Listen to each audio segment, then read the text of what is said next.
Viewers, नमाज की शराइत में से एक शर्त तहारत यानी पाकी है, और इस तहारत में नमाजी के कपड़ों का पाक होना भी शामिल है। यानी अगर नमाजी के कपड़े पाक नहीं होंगे तो नमाज नहीं होगी। तो आइए आज की वीडियो में बात करेंगे हाउ टू प्योरीफाई क्लोथ्स, यानी कपड़े पाक करने का तरीका। व्यूअर्स, सबसे पहले तो ये याद रखें कि कपड़े के जिस हिस्से पर नजासत लगी है सिर्फ वही हिस्सा नापाक होता है, मुकम्मल कपड़ा नापाक नहीं होता। लिहाजा अगर सिर्फ उसी हिस्से को पाक कर लिया जाए तो काफ़ी होता है, यानी कपड़ा मुकम्मल तौर पर पाक कहलाएगा। अब नजासत की दो हालतें होती हैं। एक ये कि वो नजासत कपड़े पर विजिबल होती है, यानी देखी जा सकती है, और दूसरी नजासत वो कि कपड़े पर लगने के बाद अगर वो खुश्क हो जाए तो वो दिखती नहीं। जैसे कि यूरिन जब कपड़े पर सूख जाए तो बाज़ औक़ात पता नहीं लगता कि किस हिस्से पर लगा है। पहली सूरत में, यानी जब नजासत कपड़े पर विजिबल हो, तो नजासत वाले हिस्से को बाआसानी पाक किया जा सकता है। उसका एक आसान तरीका यह है कि उस नापाकी वाले हिस्से को पकड़ें और किसी नल के नीचे ले जाएं। अब मुनासिब धार में नल खोल दें कि आप पर इस एहतियात के साथ के नापाकी वाले छींटे ना आएँ। फिर उस कपड़े को पानी की धार में रख कर मलते जाएं।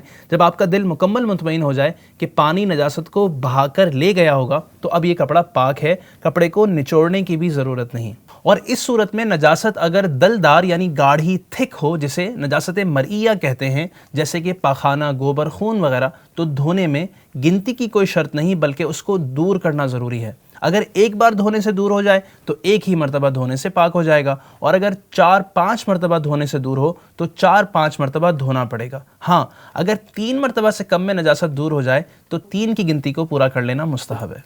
और ये याद रहे कि अगर नजासत दूर हो गई मगर इसका कुछ असर यानी रंग या बू बाकी है, स्मेल बाकी है, तो उसे भी दूर करना ज़रूरी है। हाँ, अगर उसका असर डिफ़िकल्टी से जाए तो असर दूर करने की ज़रूरत नहीं, 3 मरतबा धो लिया तो पाक हो गया। अब आते हैं नजासत की दूसरी हालत की तरफ, यानी नजासत गैर मरइया, यानी वो नजासत जो खुश्क होने के बाद दिखाई ना दे, जैसे पेशाब।